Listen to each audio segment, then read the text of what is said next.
Oke, assalamualaikum warahmatullahi wabarakatuh, sahabat tani semuanya. Terima kasih udah stay di sini. Yang baru datang saya ucapkan selamat datang.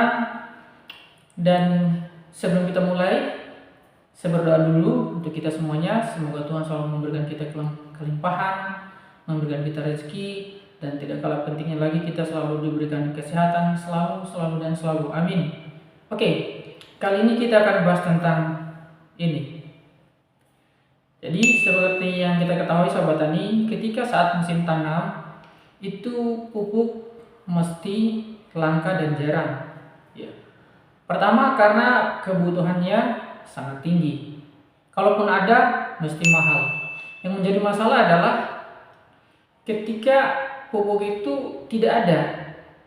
Jadi walaupun mahal misalkan itu ada, petani itu akan sedikit lega ya, mau nggak mau harus beli.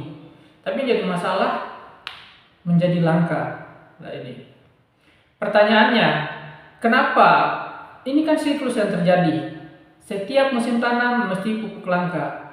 Kalau nggak ada permainan kan harusnya sebelum musim tanam kan harusnya sudah disediain pupuknya, melimpah agar nanti kalau musim tanam pupuknya tidak kekurangan.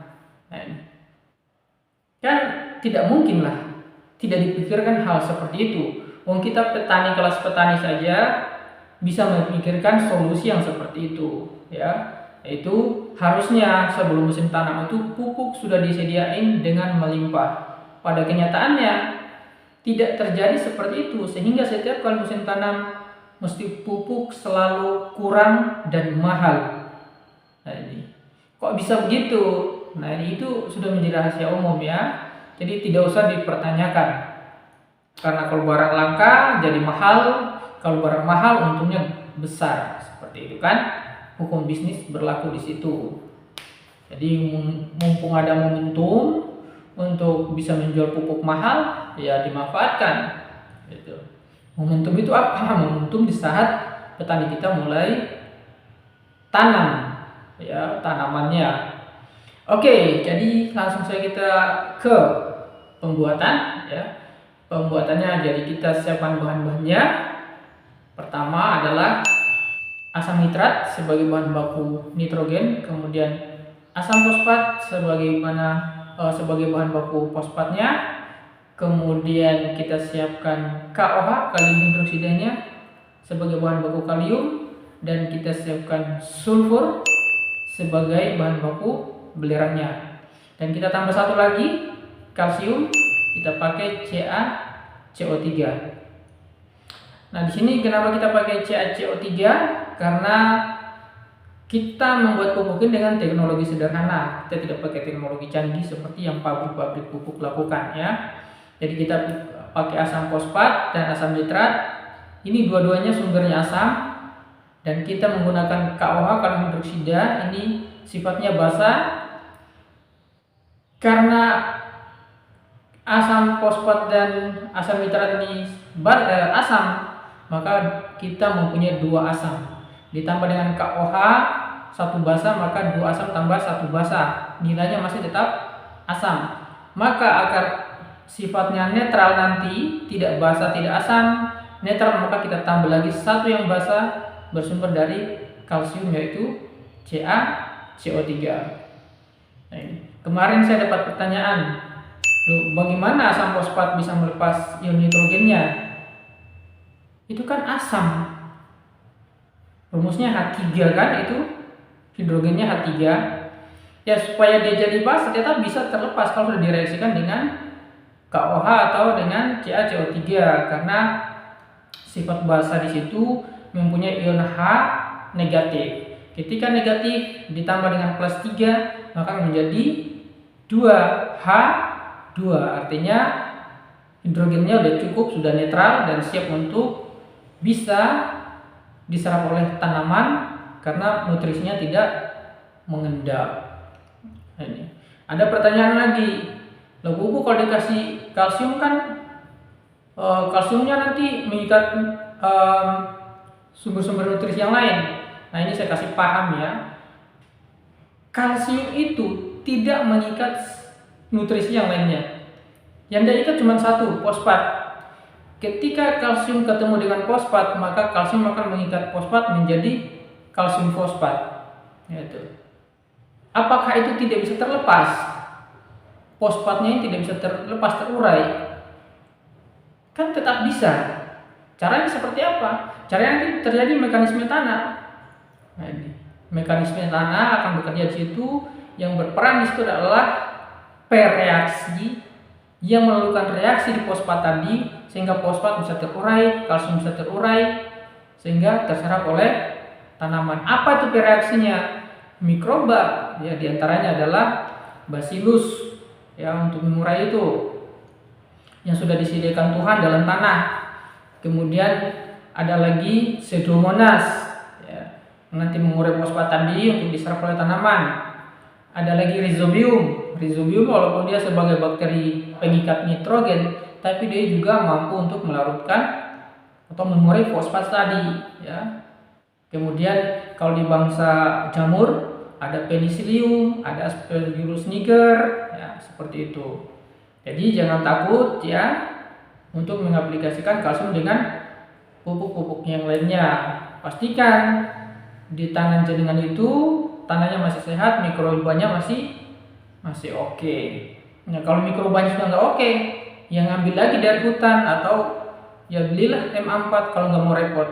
Kalau nggak ya ambil tanah hutan aja, kembangkan mikrobanya yang sudah saya jelaskan di video-video sebelumnya. Oke, kita langsung ke pembuatan. Let's go. Oke, ini kita siapkan dulu timbangannya. Kita nolkan dulu ya.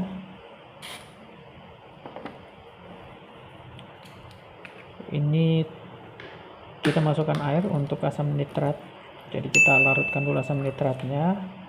Airnya kita kasih 78 gram. Dan juga asam nitratnya 22 gram. Karena target kita di nitrogennya nanti 15%. Nah, bahan yang kita gunakan ini asam nitrat dengan kadar 68%.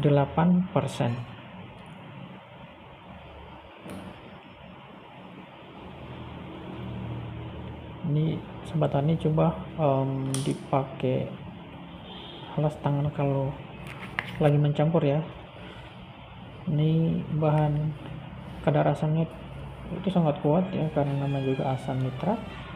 Ini bisa bikin bahkan logam pun bisa meleleh ya.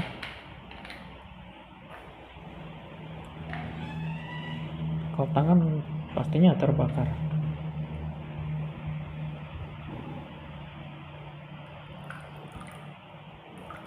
Pakai masker jangan lupa ya. Kita paskan 100 gram.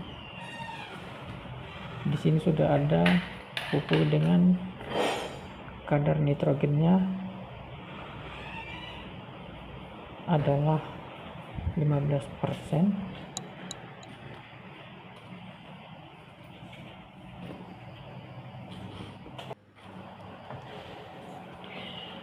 Oke, selanjutnya kita kasih asam fosfatnya. Untuk fosfat ini kita gunakan fosfat yang 85%, ada yang 90%, tapi kita pakai yang 82%. Nah, ini airnya kita pakai asam fosfat yang 85%. Ini nanti airnya kita kasih 82%. Maaf, 82 gram. Dan kita kasihkan asam fosfatnya 18 gram. Sehingga total larutnya adalah 100 gram.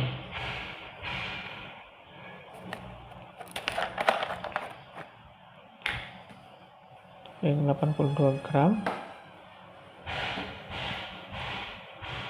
Kita ini tuangkan pelan-pelan ya. Ini pun sama ya, karena ini asam kuat. Jadi jangan sampai terkena tangan. Kalau terkena tangan segera langsung dicuci. Jadi asam kuat sama basa kuat itu sama-sama keras, ya, namanya juga kuat ya. Itu tidak boleh terkena kontak dengan kulit secara langsung. usahakan selalu pakai alas tangan. Oke, udah selesai. Selanjutnya kita kasih kalsium CaCO3 ya. Ini basa kuat juga. Kadar basanya sampai 10 sampai 13. Tergantung kapurnya ya.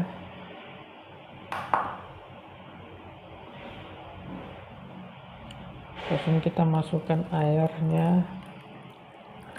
Karena ini kapurnya ini kadarnya 99%, kita bikin kalsiumnya kita kasih 20 gram dan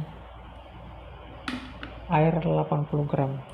Nah, ini nanti yang kita ambil, kita pakai cuma airnya ya, karena target kita nanti di sini kalsiumnya hanya sekitar 2% saja ya, nggak besar, karena ini sebagai penunjang untuk menetralkan asam fosfat dan asam nitrat tadi.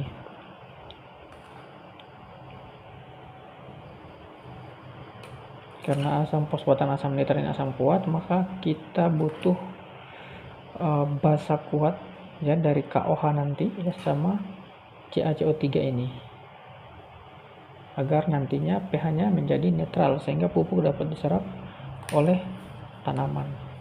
Nah, ini kalsium ini kita akan ambil airnya saja. Kenapa? Karena kita tidak butuh banyak kalsium ya.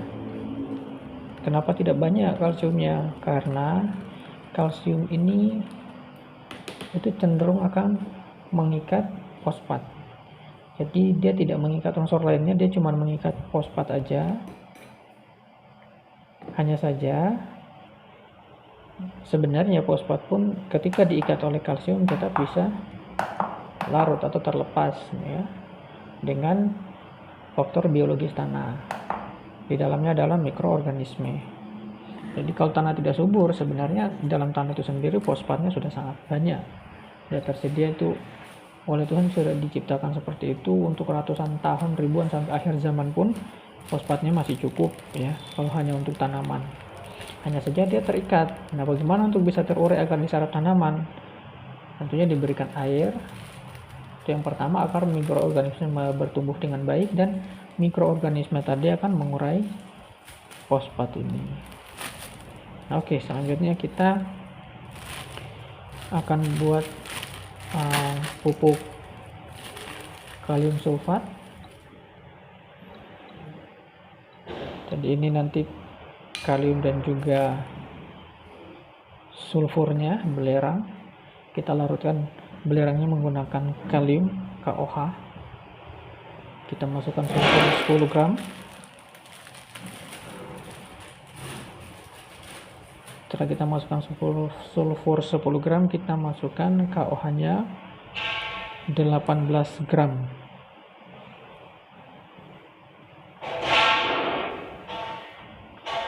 Kita masukkan KOH nya 18 gram. Nah, teman-teman, ini saya buka dulu ya, soalnya ini masih terbungkus, jadi saya buka dulu.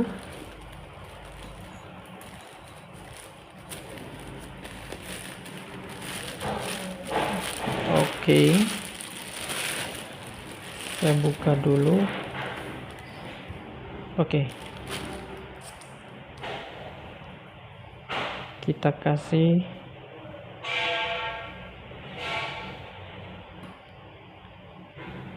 18 gram. Nanti kita tambah air 20 gram ya sahabat tani. Kita tambah air sampai 20 gram kurang lebih ya, jangan banyak. Tujuannya agar belerang ini bisa larut, karena belerang ini larut di suhu 120 derajat. Nah, suhu KOH ketika berinteraksi atau bereaksi dengan air itu bisa sampai 120 derajat. Tergantung airnya. Kalau airnya semakin banyak, maka tentunya tidak sampai demikian. Makanya kita berikan air tidak banyak, kita paskan saja.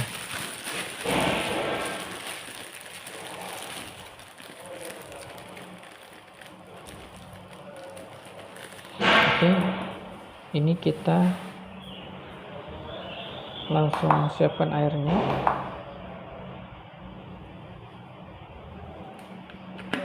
Kita masukkan.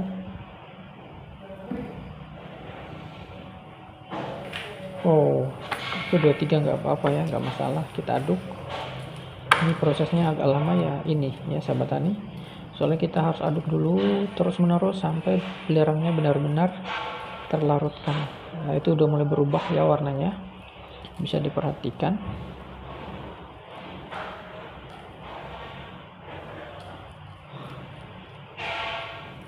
Sebenarnya tepung fosfat ini atau tepung belerang ini, mohon maaf, tepung belerang ini sudah sangat halus ya, tapi kita akan haluskan lagi dengan cara dilarutkan biar dia lebih halus. Nah ini ketika nanti kalium ini bereaksi dengan fosfat, sebenarnya belerang ini akan melepas dari kalium, tapi tentunya mesnya menjadi sangat kecil, sangat halus, sehingga ini mudah untuk diserap oleh tanaman. Oke, bisa lihat sudah mulai berubah. Ini saya skip aja dulu ya, kita tunggu sampai larut karena nanti videonya akan panjang. Oke, skip dulu. Oke, ini sudah jadi dan sekarang kita campur ya semuanya. Ini ada asam nitratnya, asam fosfatnya. Ini asam nitrat sama fosfat ini masih panas. Pupuk kalium sulfur juga masih panas, jadi kita akan dinginkan dulu ya. Kita dinginkan, dan ini saya butuh wadah yang lebih pipih, yang lebih luas, besar ya, agar dia lebih cepat dingin. Ini asam fosfat, asam nitrat kita larut, kita aduk biar merata. Ya, saya butuh wadah yang ini nih. Oke. Nah, ini kita dinginkan dulu.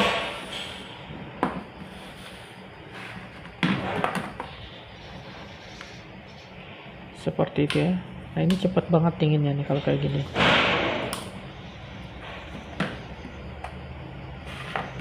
Oke, asam fosfat, asam nitrat.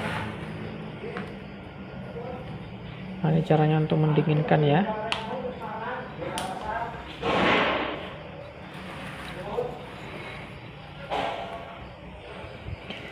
Maaf teman-teman kalau agak berisik ya, di situ ada pekerjaan ya, jadi itu bikin berisik. Tukangnya lagi kerja hariannya. Oke.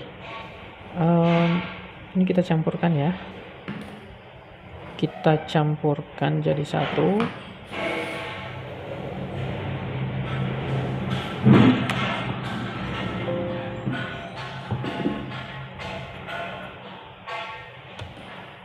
Asam nitrat dan sama asam fosfat dulu.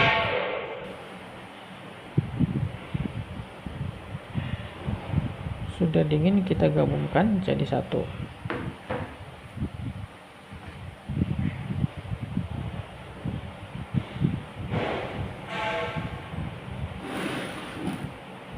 Kemudian kalium sulfatnya kita campur dengan air kalsiumnya. Ini diambil airnya saja ya, jadi dibiarkan untuk mengendap. Nanti diambil airnya, endapannya dibiarkan. Nah, untuk kalau endapannya sudah diambil, airnya diambil, nanti airnya diaduk dikit nggak apa-apa, biar kalsium yang kita harapkan tadi 2% bisa merata ke seluruh airnya. Kemudian kita campur dengan pupuk kalium sulfatnya, jadi seperti ini. Wah, cantik banget ya. Wow.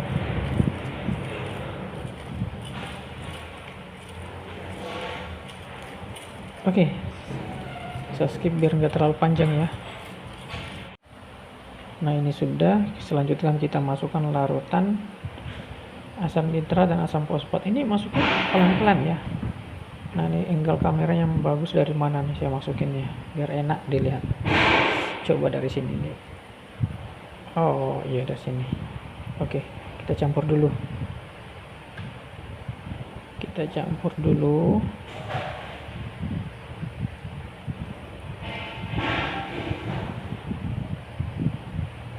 Habis ini baru kita masukin kalium sulfatnya. Nah, ini masukinnya pun sama pelan-pelan ya, karena nanti ada reaksi kimia. Tapi sebelum kita masukin, kita aduk dulu. Oke ya, kita ambil sendoknya dulu ya, kita aduk biar dia tercampur homogen.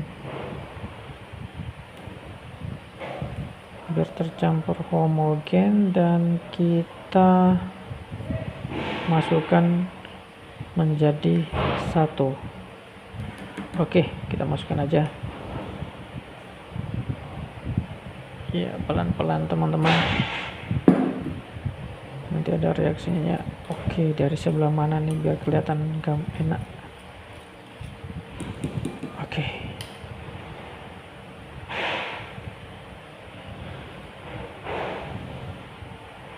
kita masukkan pelan-pelan ya teman-teman.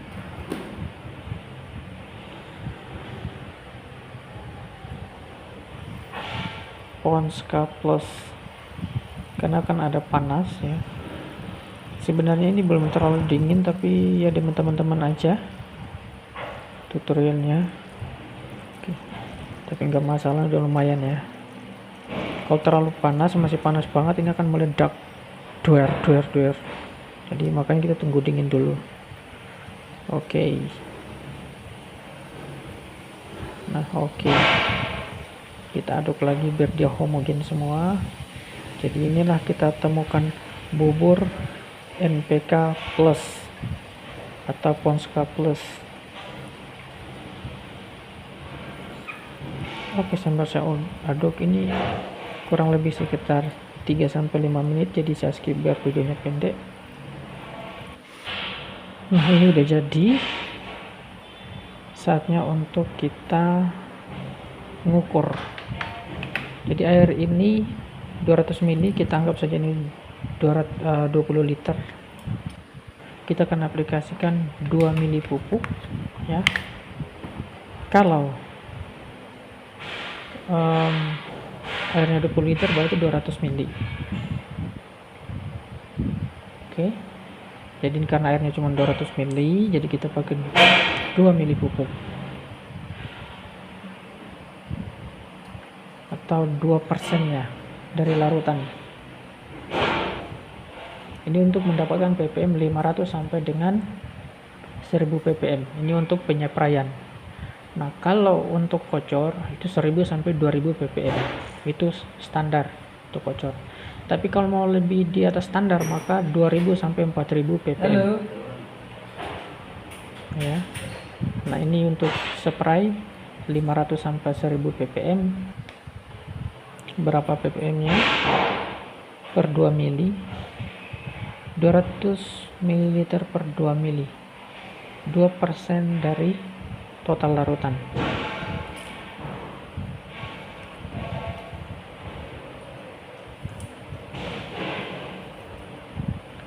Oke.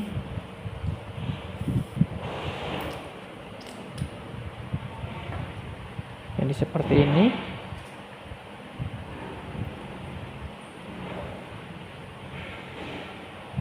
Kita aduk dulu. Ini saya aduknya pelan-pelan, seharusnya aduknya kencang ya, karena di wadahnya penuh takut tumpah. Saya aduknya pelan-pelan. Kenapa kita harus aduk cepat? Biar dia lebih larut lebih cepat ya. Itu sampai belepotan seperti itu teman-teman, nggak apa-apa. Yang penting teman-teman bisa paham ya.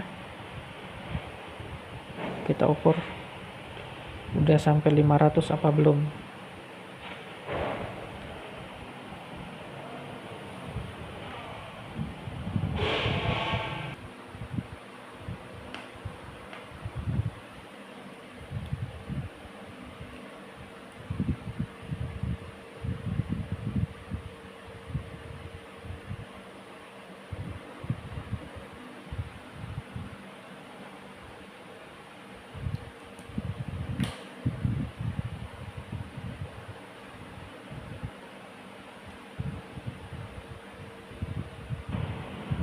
wow, teman-teman bisa lihat itu ada 800.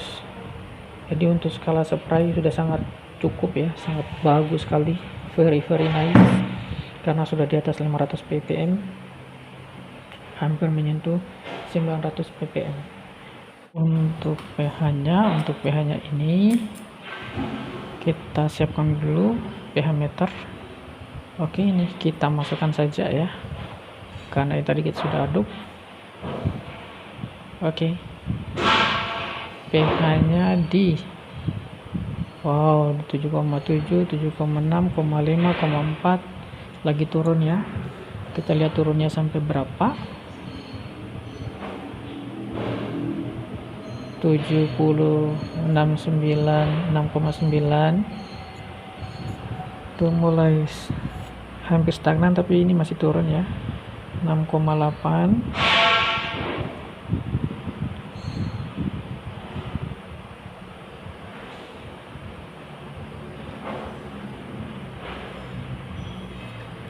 Oke, nggak mau gerak. 6,7. Oke, 6,7. Wow, hasilnya pH-nya pas 6,7 ini, very nice. Oke, selesai. Nah, ini hasilnya seperti ini. Ini jangan lupa dikocok dulu ya. Setiap pemberian dikocok dulu.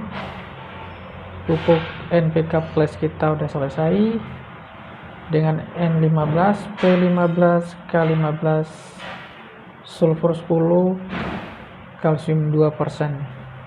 Oke, demikian sahabat tani semuanya.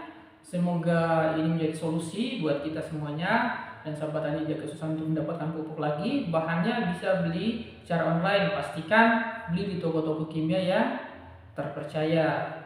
Oke, semoga bermanfaat. Jangan lupa untuk like, subscribe, dan komen dulu.